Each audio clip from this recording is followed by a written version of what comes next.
एक गांव में मधु का विवाह प्रेमचंद नाम के एक गरीब किसान से हुआ था। प्रेमचंद कमाई करने के लिए शहर में रहता था। उसकी थोड़ी सी कमाई से उनका जैसे तैसे काम चलता था। मधु की सास सुनीता बहुत तेज थी। उसे मधु पसंद नहीं थी। एक दिन सुनीता प्रेमचंद से कहती है, बेटा तेरी बहू दिन भर केवल घर का काम करती है। इससे कह यह भी कुछ काम करे जिससे घर में कुछ पैसा आए। तू अकेला कितनी मेहनत करेगा। माँ, यहाँ गांव में क्या काम मिलेगा? वैसे भी मैं इतना कमा लेता हूँ कि तुम दोनों को कुछ करने की आवश्यकता नहीं है। हमारा गुजारा तो हो ही रहा है। गुजारा होने से बात नहीं बनती बेटा। कल को तुम्हारे बाल बच्चे होंगे तो क्या करोगे? तब का तब देखा जाएगा। अगर जरूरत पड़ी तो मैं रात का भी कोई काम ढूंढ कर दो नौकरी कर लूंगा। ठीक है, जो जी में आता है करो। सुनीता की यह बात मधु सुन लेती है। अगले दिन जब प्रेमचंद अपने काम पर चला जाता है तो मधु अपनी सास से बात करती है। माँ जी, मैं भी काम करना चाहती हूँ। आप एक काम कीजिए, आस पड़ोस की औरतों से कह दीजिए कि मैं सिलाई बहुत अच्छी करती हूँ। जिसे भी कपड़े सिलवाने हों मुझसे सिलवा ले। सुनीता सारे गांव में कह देती है। धीरे धीरे घर पर सिलाई का काम आने लगा। जितना भी काम आता था सुनीता उसमें से चुपचाप आधे से ज्यादा पैसे खुद रख लेती थी और थोड़े से पैसे बहू को दे देती थी। माँ जी, इन कपड़ों को सीकर तो कुछ भी नहीं बचता। गांव वाले हमें नया जानकर कम पैसे देते हैं। जितने पैसे आते हैं वे तो इन्हीं कपड़ों को सीने में बिजली धागे गोटे खरीदने में खर्च हो जाते हैं।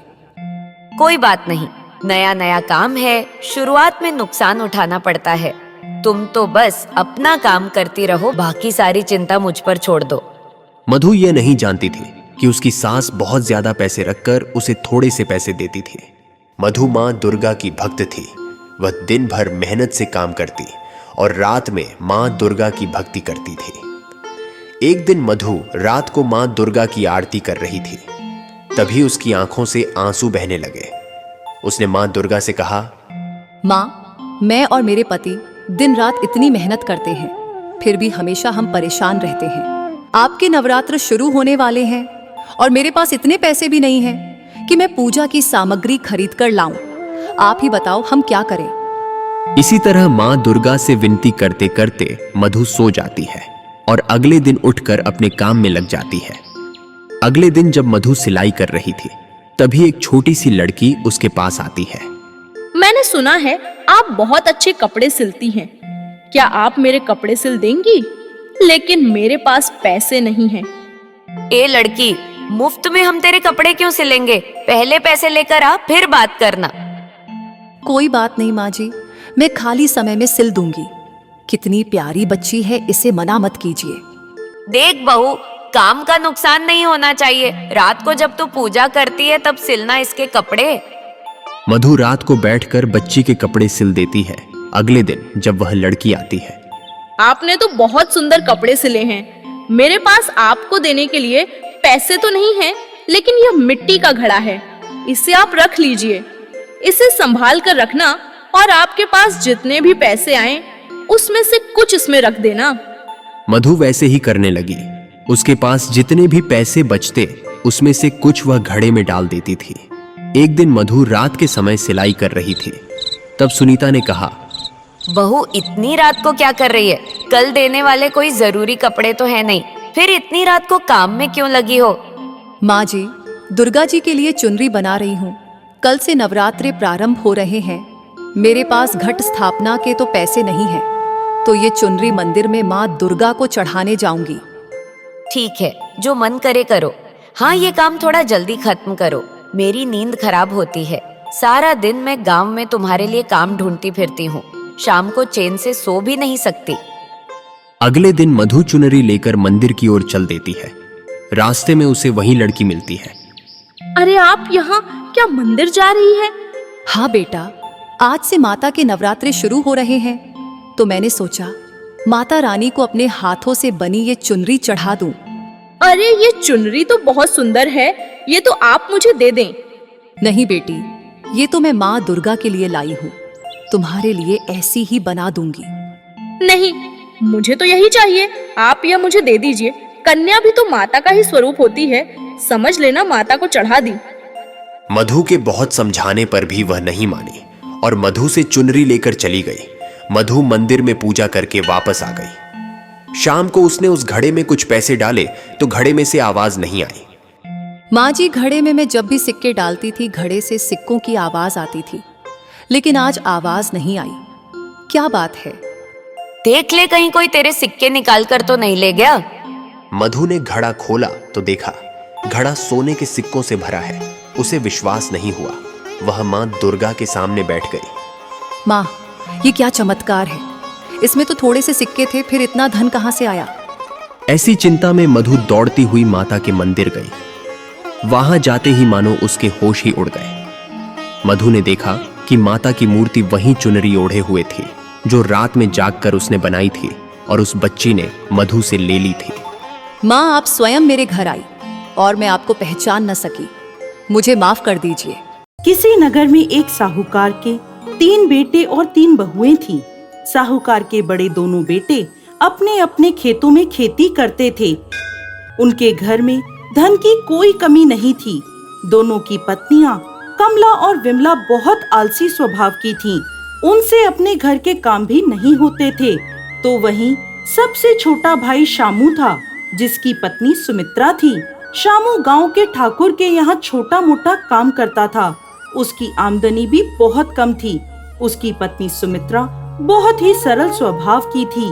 पूजा पाठ, व्रत आदि में वो हमेशा लगी रहती थी। सुमित्रा को एक बड़ा दुख था कि उसके कोई संतान नहीं थी। सुमित्रा की जेठानियां उससे घर का सारा काम करवाती थीं। सुमित्रा, ओ सुमित्रा, कहाँ है?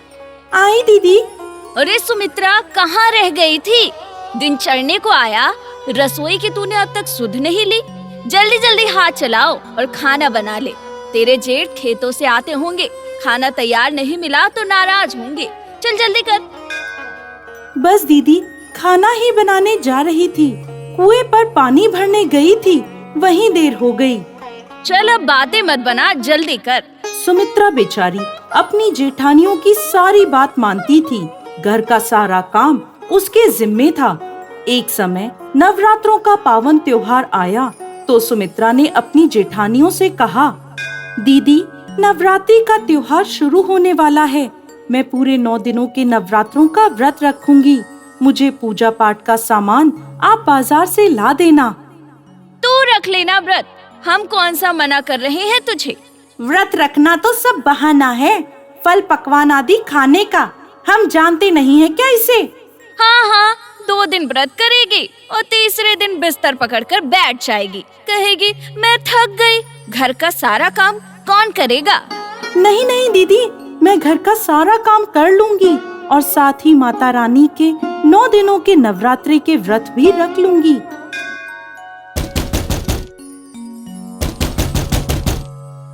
सुमित्रा, अरे तुझे दरवाजा बजने की आवाज नहीं आ रही क्या? जाकर देख, इस वक्त दोपहर में कौन आया है। सुमित्रा दरवाजा खोलती है तो सामने एक बुजुर्ग महिला लाठी लिए खड़ी थी। कहिए कहिए माँ जी, किससे मिलना है आपको? कौन आया है? ये कौन है सुमित्रा? क्या तुम नहीं जानती हो? नहीं दीदी, मैं नहीं जानती। कौन है आप माता जी, और इस वक्त यहाँ क्यों आई हैं? अरे बेटी, मैं एक दुखियारी हूँ, भूख प्यास से परेशान हूँ। भटकती हुई यहाँ तुम्हारे दरवाजे पर आई हूँ। मुझे कुछ खाने को दे दो बेटी। अरे माई, तुमने आने में कुछ देर कर दी। अभी थोड़ी देर पहले ही तो मैंने खाना खाया। मेरी देवरानी है, उसी से पूछ लो, अगर वो तुम्हें अपने हिस्से का खाना दे दे। मैंने तो अभी अभी आपके साथ ही बैठकर खाना खाया था। रुको माई, मैंने अभी तक खाना नहीं खाया है। मेरे हिस्से का खाना आप खा लो। ऐसा कहकर सुमित्रा उस बूढ़ी माई को अंदर ले गई और बिठाकर अपने हिस्से का भोजन करा दिया। बेटी, तूने अपने हिस्से का खाना मुझे दे दिया, अब तब तू क्या खाएगी बेटी? कोई बात नहीं माँ जी, मैंने कल रात को भर पेट भोजन किया था और आज रात को भी मैं भर पेट भोजन करूंगी। आप कई दिनों से भूखी थीं, आपको इस भोजन की आवश्यकता थी। यह सुनकर बूढ़ी माई खुश हो गई और तीनों बहुओं से बोली, मैं कई दिनों से भूखी थी बेटी। आज तुम्हारे घर में आकर मैंने पेट भर कर खाना खाया है। कल से माता रानी के नवरात्रि शुरू हो रहे हैं। माता रानी तुम सब पर कृपा करे। तुम तीनों कल से नवरात्रि के 9 दिनों के व्रत रखना। 9 दिनों तक एक मटके में कुएं से पानी भर के लाना और माँ दुर्गा के मंदिर के बाहर बैठकर मंदिर में आने जाने वालों को उस मटके से पानी पिलाना और बचा हुआ पानी अपने घर में लाकर ढक कर रख देना। और 9वीं के दिन तुम सभी घर वाले वो पानी पीना। हाँ, एक बात का ध्यान रहे, ऐसा तुम्हें दूसरे, चौथे और छठे नवरात्रि के दिन ही करना है और हर दिन एक ही बहू पानी लेने जाएगी। ऐसा कहकर वो बूढ़ी माई वहाँ से चली गई। अब अगले दिन सुमित्रा ने नवरात्रि की स्थापना करी। माता का कलश सजाया, माता की तस्वीर रखी और दुर्गा माँ की पूजा अर्चना करी और अपने व्रत का संकल्प लिया। सुमित्रा की जेठानियों ने भी माता के हाथ जोड़ लिए। अब दूसरे नवरात्रि के दिन सबसे बड़ी बहू ने कहा, आज मैं जाऊंगी पानी लेने। ऐसा कहकर कमला पानी लेने चली गई। कुएं पर गई, मटके में पानी भरा, उसे अपने सर पर रखकर माता के मंदिर के बाहर पेड़ के नीचे आकर बैठ गई। भूख, प्यास और गर्मी से परेशान कमला थोड़ी देर तो वहाँ बैठी रही। फिर जब उसने देखा कि कोई भी पानी पीने नहीं आ रहा, तो उसने वो पानी वहीं पेड़ के नीचे गिरा दिया और अपने घर वापस आ गई और मटके को ढककर रख दिया। चौथे नवरात्रि के दिन विमला पानी लेने गई। उसने भी कुएं से पानी भरा, मंदिर के पेड़ के नीचे आकर खड़ी हुई और सोचने लगी, गर्मी में कब तक यहाँ खड़ी रहकर लोगों को पानी पिलाऊंगी। ऐसा सोचकर उसने भी घड़े के पानी को पास में ही डाल दिया और घर वापस लौट गई। अब छठे नवरात्रि का दिन आया तो सुमित्रा पानी लेने गई। कुएं पर गई, मटके में पानी भरा और मंदिर के बाहर पेड़ के नीचे आकर बैठ गई और बैठी बैठी मंदिर में पानी पीने वाले लोगों का इंतजार करने लगी। वहाँ बैठे बैठे सुमित्रा को सुबह से दोपहर और दोपहर से शाम हो गई। थकी हारी, भूखी प्यासी सुमित्रा खुशी खुशी मंदिर के बाहर बैठी इंतजार करती रही कि कोई राहगीर आएगा जो उससे पानी लेकर पिएगा। शाम हुई तो एक छोटी सी बच्ची वहाँ आई और सुमित्रा से पानी मांगकर पानी पीने लगी। सुमित्रा ने उसे पानी पिलाया। देखते ही देखते वो बच्ची सारे घड़े का पानी पी गई और सुमित्रा को धन्यवाद देकर वहाँ से चली गई। अब सुमित्रा खुशी खुशी अपने घर वापस आई और घड़े को ढककर रख दिया।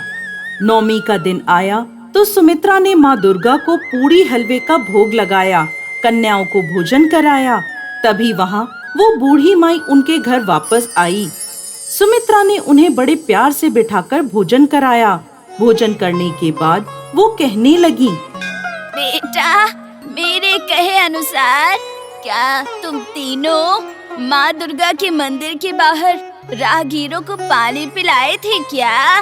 तीनों बहुएं कहने लगी, जी हाँ, आपके कहे अनुसार हम माँ दुर्गा के मंदिर के बाहर पानी का घड़ा लेकर बैठे थे। बूढ़ी माई बोली, ठीक है, अब अपने अपने घड़े लेकर आओ। तीनों बहुएं अपने अपने घड़े ले आई। अब एक एक करके तुम ये घड़े खोलो। सबसे पहले कमला ने अपना घड़ा खोला तो उसका घड़ा खाली था। फिर विमला ने अपना घड़ा खोला, उसका घड़ा भी खाली था। अब सुमित्रा की बारी थी। जैसे ही सुमित्रा ने अपना घड़ा खोला तो उसका घड़ा सोने के सिक्कों से भरा था। यह देखकर दोनों जेठानियां आश्चर्यचकित रह गईं। दोनों की आंखें फटी की फटी रह गईं। अरे ये क्या सुमित्रा, तुम्हारे घड़े में ये सोने के सिक्के कहाँ से आए? पता नहीं दीदी, मैंने तो घड़े का सारा पानी एक छोटी सी बच्ची को पिलाकर खाली घड़ा घर लाकर रखा था। अब वह तीनों आश्चर्य से उस बूढ़ी माई की तरफ देखने लगी। तभी उस बूढ़ी माई ने माँ दुर्गा का स्वरूप धारण कर लिया और बोली, सुमित्रा, मैं तुम्हारी भक्ति से प्रसन्न हूँ। तुमने बिना किसी लालच के मेरी पूजा अर्चना करी है। मेरे कहे अनुसार तुम भूखी प्यासी परेशान होती रही, लेकिन तुमने अपनी जेठानियों की तरह घड़े का पानी जमीन में नहीं डाला और इंतजार करती रही कि कोई प्यासा राहगीर तुम्हारे पास आकर पानी पी जाए। वह बच्ची जो तुम्हारे पास पानी पीने आई थी वो और कोई नहीं, मैं ही थी। तुमने मुझे तृप्त किया है, इसलिए मैं तुम्हें आशीर्वाद दे रही हूँ कि तुम्हारा घर सदा धन धान्य से भरा रहेगा, तुम्हें संतान रत्न की प्राप्ति होगी। ऐसा आशीर्वाद देकर माता रानी अंतर्ध्यान हो गईं। सुमित्रा खुशी खुशी माता रानी का जयकारा लगाती रही और उसकी दोनों जेठानियां दुखी मन से सुमित्रा की खुशी देखती रहीं।